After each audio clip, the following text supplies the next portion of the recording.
Om Jnana-timirandhasya Jnananjana-shalakaya Chakshurunmilitam Jena Tasmai Sri Gurave Namaha. Namo Vishnu Padaya Krishna Prishtaya Bhutale Radhikaya Priyatmane Sri Srimad Bhakti Vedanta Narayana Iti Namine Prema Bhakti Rasanandam Kripa Sandhu Mamananam Pragyapayantam Vande Sri Bhakti Vedanta Narayanam. Nama Om Vishnu Padaya Krishna Prishtaya Bhutale Srimate Bhakti Vedanta Swaminiti Namine Namaste Saraswati Deve Gauravani Pracharine Nirvishesha Shunyavadi Paschatya Deshatarine Namasrishtam Manumapi Shachi Putramatra Swarupam Rupam Dasyagrajam Urupurim Maturim Goshtavatim Radha Kundam Girivaramaho Radhika Madhavasham Prapto Yasya Pratita Kripaya Sri Gurum Dham Natosmi. So today we are continuing the Tatparya of Srila Bhaktivinoda Thakur on verse 24 of the 5th chapter of Brahma Samhita, which is describing the Ashtadashakshara or 18-syllable Gopala-mantra. So yesterday we got as far as, last week we got as far as explaining Klim, the bij or the seed of the mantra. Now we have come to Krishnaya. So in the Gopal Tapani Upanishad, it is stated, Papa Karshano hi Krishna. Krishna is he who completely takes away all pop. Here, pop means all kinds of sins and offenses. Moreover, he even vanquishes the offenses of the demons. Therefore, the etymology of the word Krishna indicates that Sri Krishna destroys all the offenses of everyone. So you remember this verse of Srimad Bhagavatam where Shukadev Goswami says, Aho bakiyam stanakalukutam jigham surapaya yanapya sadvi. How amazing is it that this particularly wicked Putana Rakshasi was given such a destination by Krishna? Gato Mukundam, who could possibly be any more worthy of taking shelter than this Sri Krishna? Because not only he took away all of the offenses, all of the sins of Putana, but he gave her such a destination in the outer part of Golok. So this is the meaning of Krishnaya in the Gopal mantra that has been given from the Gopal Tapani Upanishad by Srila Bhaktivinoda Thakur. That very Krishna is Parabrahma and the form of eternity, knowledge, and bliss. In this connection, it is stated in the Gautamiya Tantra, Krishna eva param brahma satchidananda vigraha. Shri Krishna is the supreme absolute truth, Parabrahma, and his form consists of eternality, cognizance, and bliss. Also, in Brahma Samhita, it is stated, Ishvaraha Parama Krishna Satchidananda Vigraha. Sri Krishna is the supreme controller, and his form is eternal, full of knowledge and full of bliss. This has been explained earlier in the text.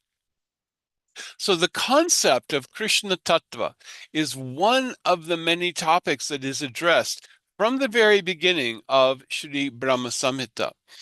Now, we hear the topic of Krishna Tattva. Sometimes people are confused. They think that you can study Krishna just like you might study neuroscience or nuclear physics or some other easier topic that you could study and learn and put all the pieces together and gradually build up your knowledge to where you understand the complete topic. Krishna is not like that. You cannot study Krishna. Ataha Sri Krishna Namadi Nabhavedgrahyam Indriyahe Saivam Mukhe Hi Jivadau Swayam Eva Spurati Yadaha. Krishna's name, form, pastimes, qualities, activities, everything is not something that we can grasp with our mind, intellect, and senses.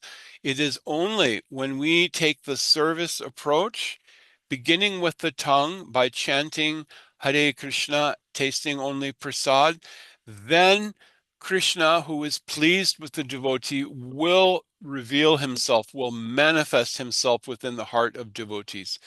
Just today, there was something, someone was posting, oh, actually, it is a good thing that someone has done edits of Guru Maharaj's books so that we could preach in colleges. I said, no, this is complete nonsense because you cannot study Krishna like you'll study some other topic. It's good. Guru Maharaj was pleased when scholars would give some, accolades for his books. That's good. That will be, but the whole point of the books is that people should become devotees of Krishna, and devotees of Krishna should advance in bhakti. That is the entire point. It is not about trying to impress scholars by putting the right amount of square brackets in our translations or anything like that. So Krishna is complete, but we describe Krishna, we understand Krishna, how Krishna is eternality, knowledge, and bliss. This is kind of like we are trying to come to the understanding of Krishna, and we are praying that may this darshan, may the realization come within my heart. Because unless that realization is granted by mercy, not by our mental speculation or anything else, or even scholarship by learning Sanskrit, how to chant the Vedas and study 100 different books, this will not even 1% help one understand Krishna. Krishna will manifest and he will reveal himself to those whom he chooses. How does Krishna choose someone? Because that person has been chosen by Krishna's near and dear devotee. This is the purport of Shvetashvatara Upanishad. Tasyaisham vivrinute tanum swam. Tanum swam means he accepts those who have given respect to his own near and dear. So now we come to the Mahabharata. Again, more praman, more references are being given for Krishna. What does Krishna mean? Because we are still talking about Krishnaya. We have moved on from describing Klim as 5 flower arrows, and now we are talking about Krishna and what Krishna means. Krishir bhuvachaka shabdho nashta nirvriti vachakaha tayoraikyam param brahma Krishna iti abhidhiyate. Sri Krishna attracts the hearts of all moving and stationary living beings throughout the 3 worlds by the exceptional sweetness of his flute playing, his form, his pastimes, and his qualities. Therefore, this supreme Brahman, Sri Krishna, is the supreme and only object of our worship. So there are some descriptions of what Krishna means in Krishnaya. Now we come to Govindaya. The following description is found in the Gopala-mantra Upanishad. Go bhumi veda vedita govindaha. Govinda is he who pleases the senses, the earth, and the Vedas, and who nourishes all, thereby increasing their bliss. Although the word go has many meanings. Three of them are A, the cows, Prasiddha Pashu Jati Vishesha, B, the world, and C, the Vedas. Okay? So sometimes it is said instead of earth, it is said the land. It is the same thing. Bhumi means earth, it means land also. So Govinda gives pleasure to the cows, the senses, and the earth as well. The phrase Pashu Jati Vishesha indicates the cows in Sri Nanda Gokul. Sri Krishna is complete in his unparalleled opulence and sweetness, yet he is surrounded by cows, and in that simple village setting, he is absorbed in playing according to his own independent will. Okay, so specifically, what does Krishna choose to do? Krishna likes to be surrounded by cows. Krishna likes the village of Vrindavan. Krishna likes and loves the Brajavasis, the inhabitants of Braj. And above all, Krishna loves his dear friends, cowherd boys, and even above that, he loves his Nanda, Yashoda, his mother and father.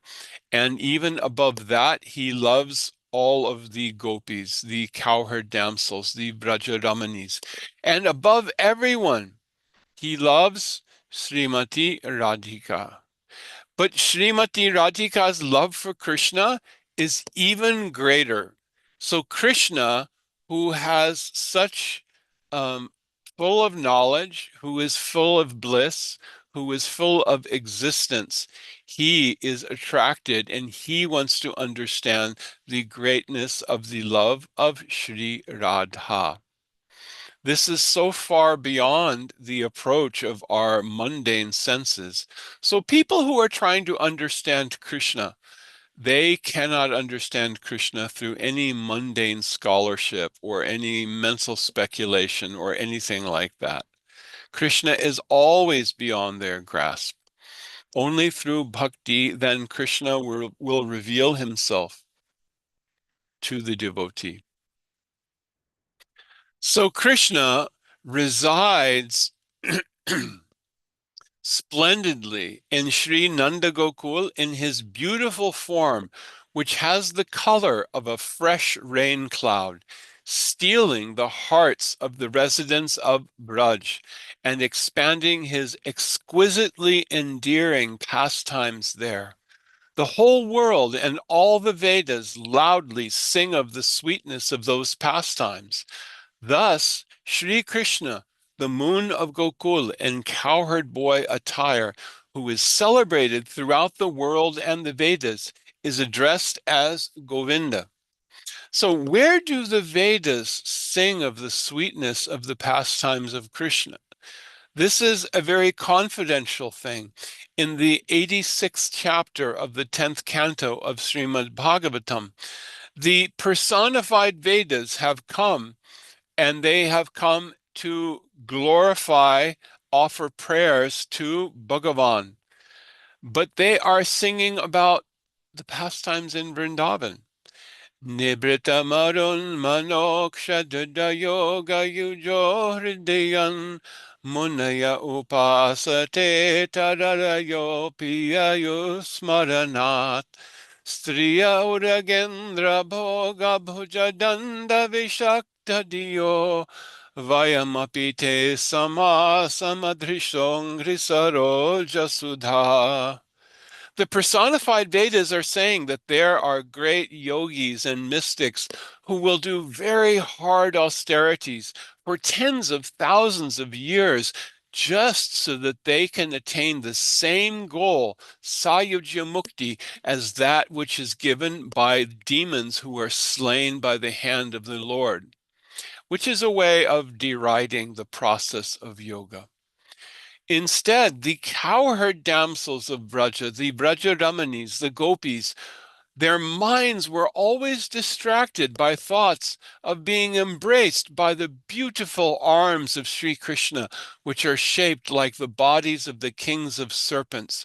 We, the personified Vedas, are saying, we wish to become like particles of dust at the lotus feet of those Brajagopis.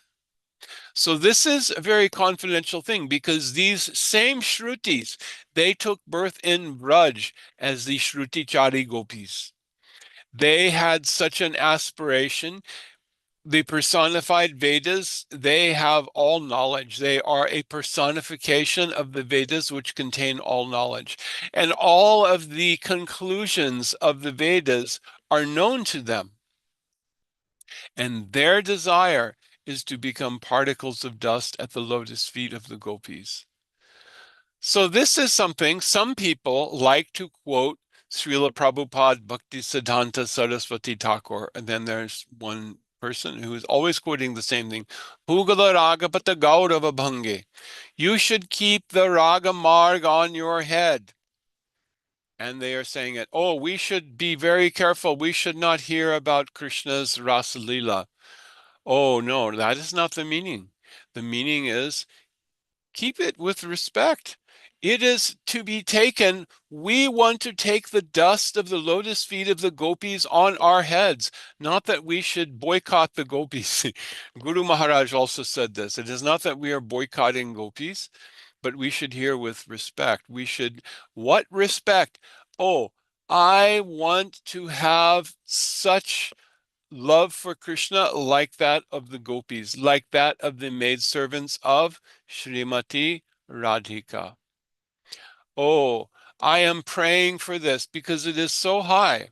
It says, for example, we have there is a very rich person. That person walks around with $1 million in his pocket. He can give that $1 million to any beggar on the street. So if I am the beggar on the street, I want to be the beggar who begs the most nicely, the most sweetly, and says, oh, Baba, I am asking you, please give me your mercy. Give me some of that $1 million. We have met with Gurudev, we have met with pure devotees. They are walking around with $1 million, $1 billion in their pockets. They can give prem.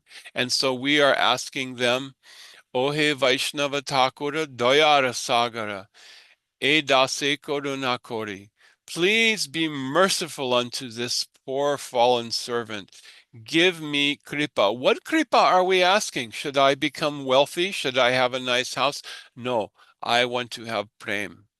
So we should always be weeping for prem and we should be begging for, may I have the dasya, be a Palyadasi of Srimati Radhika. It is such a high thing. And so we are keeping it always on our head, never anywhere else. We are not trying to imitate, but we are begging, we are asking, oh, please, I have no qualification. Gurudev has given the example in defining greed. There is a man who is very ugly. He has crooked teeth. He has no education. He has no money. He has no job. Still, he is seeing, oh, there is Princess Diana, and I want to marry her. Because this is the definition of greed. Even though I have no qualification, I still am asking for mercy and to have the merciful sidelong glance that will bestow the servitorship of Vrishabhanu Nandini Shri Radha upon me. So this is also part of the meaning of Govinda.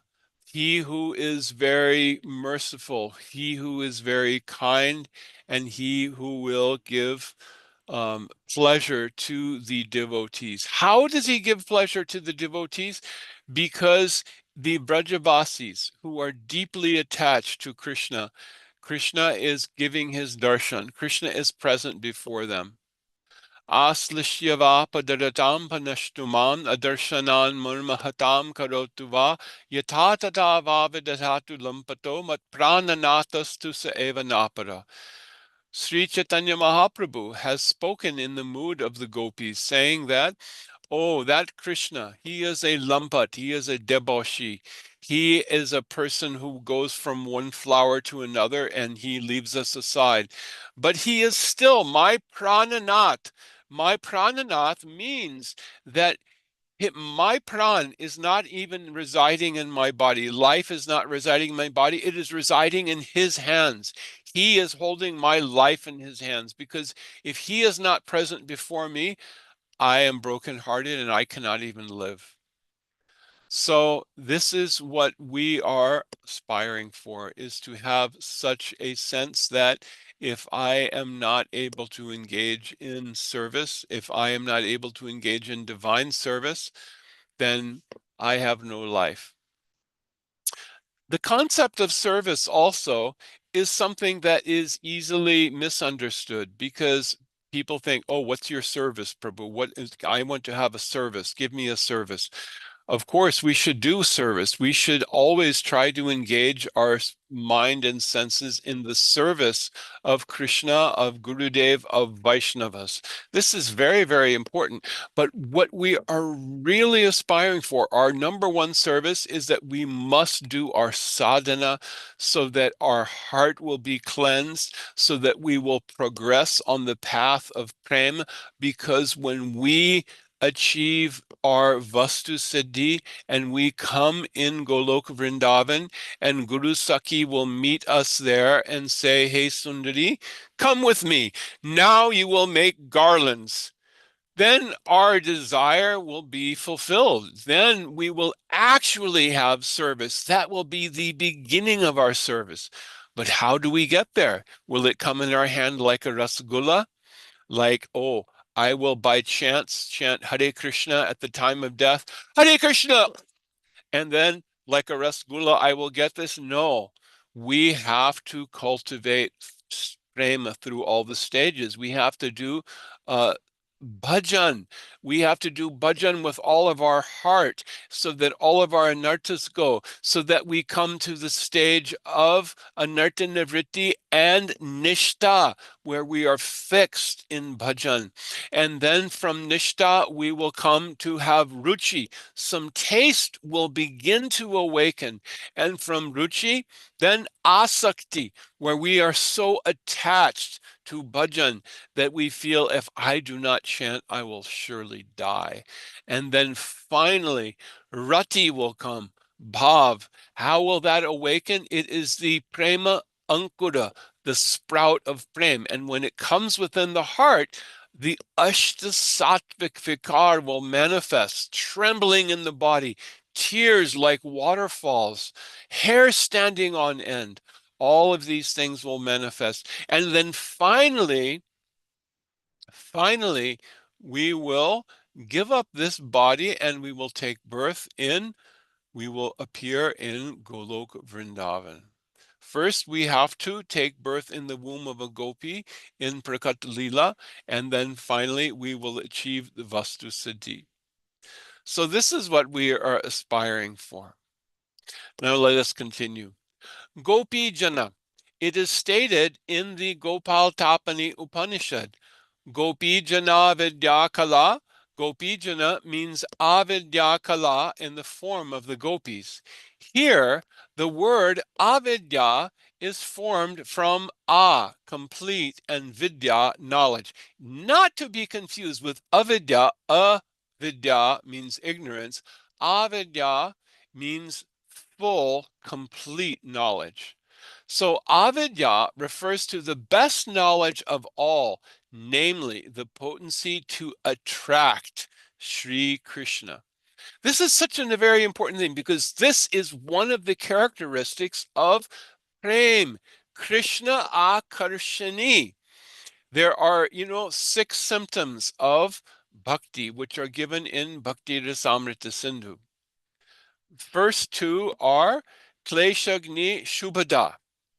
It vanquishes our suffering and ignorance, and it bestows auspiciousness from the very beginning. Moksha laguta krit sudur labha. And the next two, now on the stage of Rati, this is like jumping way up ahead at the top, near the top of the ladder. Now, moksha laguta krit sudurlabha, it derides the concept of moksha. When someone is saying, oh yes, Prabhu, I want to chant Hare Krishna at the time of death so I can go back to Godhead, they are talking about getting moksha through namabhas. Okay, that is all right. That's good. But that's not what we're after. We want to have prem, prem, prem. When Rati will come, aparada kuchi shuddhaname ruchi. Kripa bole habe hridaya sanchar. What is this song saying? When my aparads will cease, when I will taste Shuddhanam, then by mercy I will experience transformation in the heart. This is referring to Jata Rati Sadhana, sadhana bhakti in the stage of Rati. That is what is being referred to. This is the thing that we're really after. It's not to get mukti. Moksha lagutakrit sudurlabha. And this rati is exceedingly rare. No one can get this rati even by doing 10 million births of Sukriti and by doing 10 million births of doing Vaiti Bhakti. It is not possible. So this, and then finally, Sandrananda Visheshatma Krishna Akarshani Sa. Krishna Akarshani. It is this prema bhakti. Prema has the ability to attract Sri Krishna. Sri Krishna, who is all attractive, is attracted by prem. So, is prem an easy thing to achieve? No, it's not. It is the most rare, and it is that which we are desiring and begging for despite our lack of qualification. So, moving on. The word kala means the embodiment of prema bhakti. Therefore, one should understand Gopi Jana to indicate those gopis who are the very embodiment of that prema bhakti, that is itself the power to attract Sri Krishna, who is only controlled by this type of prema bhakti. This is such a very important statement. This is what Gopi Jana in the Gopala-mantra means. It means those gopis who are the embodiment of prema bhakti, and that prema bhakti is itself the power to attract Sri Krishna. And Sri Krishna is controlled by the love of his premi bhaktas. The prema of Madhurya Ras reigns splendidly above all, having conquered the prem of the mellows of servitorship, friendship, and parenthood. Here, Gopi Jana can also be interpreted in another way. The word gopi is derived from the verbal root gup, which means to protect or to maintain. Sri Krishna's special potency that bestows prema upon the devotees and nourishes and protects them is called gopi, or the pleasure potency, Hladini Shakti. And Sri Radha is the original embodiment of the pleasure potency.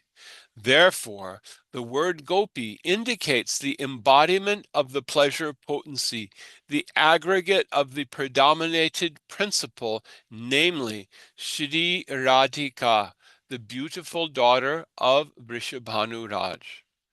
So this is the very confidential and supreme meaning of Gopi Jana in the Gopal-mantra. It is referring to Sri Radhika, because who has the supreme ability to attract Sri Krishna?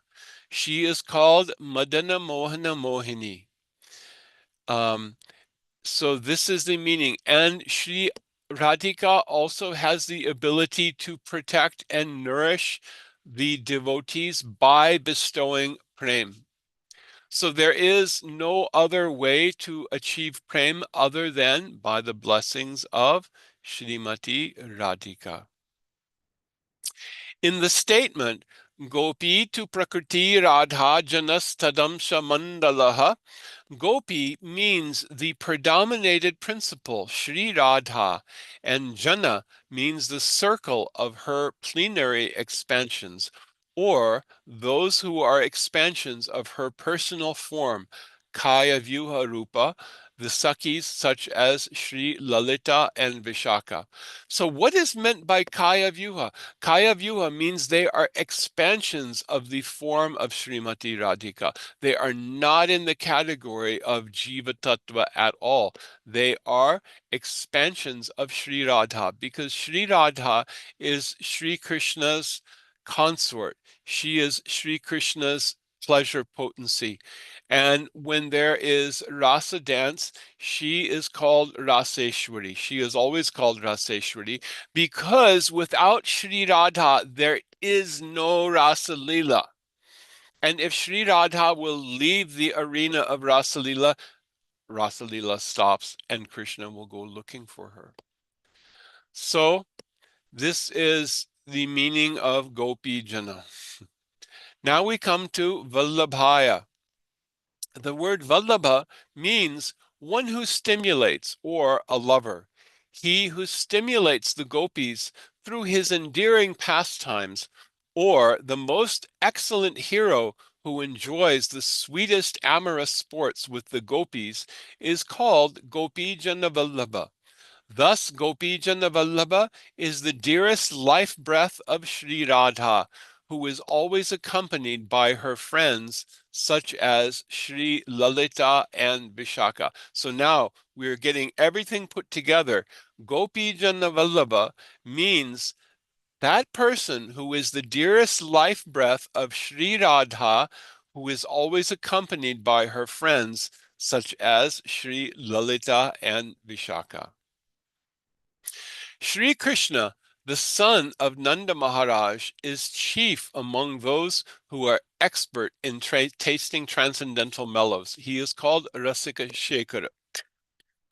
Rasika means one who is able to taste the ras, and Krishna is Rasika Shekhara, the crown jewel of all those who taste ras.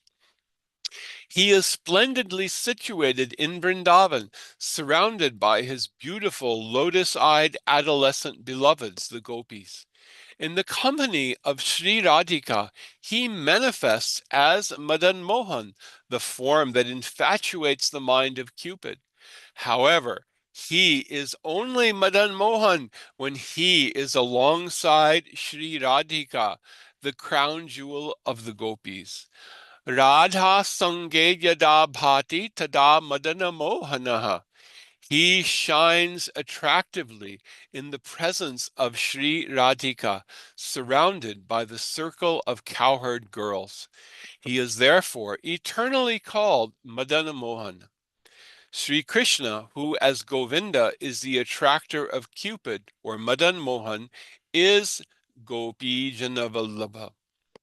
The expression Gopi Janavallabha is therefore properly interpreted to mean Sri Madana Mohan, who is the form eternally embraced by Sri Radha, Radha Lingita Vigraha. Since Gopi Janavallabha evidently refers to the divine couple Shri Radha Krishna Yugala, the 18-syllable and 10-syllable Yugala mantras are each called the most excellent monarch of transcendental invocations.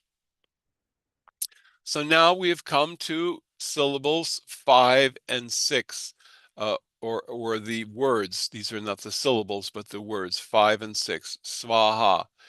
It is stated in the Gopal-Tapani Upanishad that the word Swaha means Tanmayacha, meaning and his energy.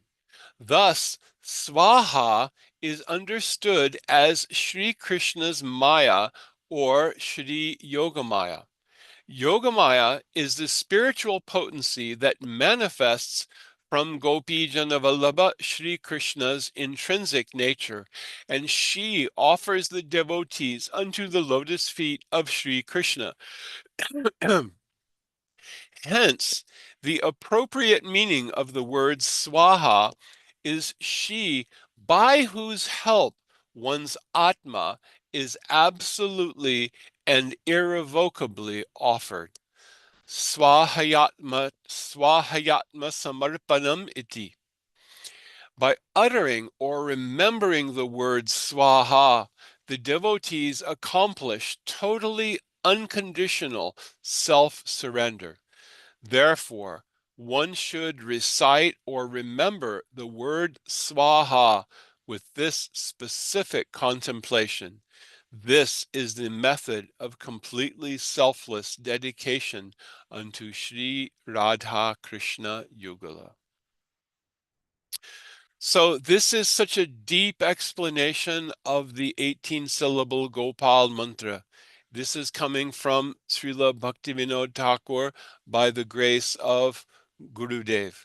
And all of this has been explained, but all of this can only be understood through sadhana, through doing bhajan.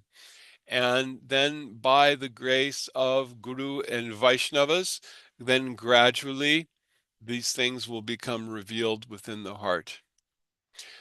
So that is the conclusion and end of verse 24. Any questions? Gaur Premanande Hari Hari Bol.